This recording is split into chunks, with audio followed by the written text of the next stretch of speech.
আচ্ছা মা, তুই তাহলে ফারহানকে ফোন দে, কেন মা? কথা বল। তো ভাল লাগে একটু বসে বসে কথা বললি, নিয়ে আয় ডেকে। আম্মু তুমি না ঠিকই বলেছো, ওর সাথে গল্প করতে খেলতে আমার খুব ভালো লাগে। এই জন্যই তো বললাম ফোন দে, ফোন দিয়ে ডেকে নিয়ে আয়, কথা বল বসে বসে। আচ্ছা ঠিক আছে। আর আমার কথা জিজ্ঞাসা করলে বলবি মা বাসায় নেই, কাজে গেছে। কেন, তুমি কি কাজে যাইতেছো? একটু যাই বাইরে, তুমি বলো, ও সমস্যা। আচ্ছা ঠিক আছে।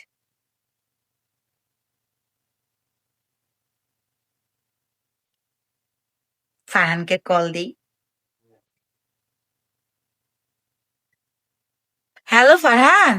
হ্যাঁ মিষ্টি বলো। কই তুই?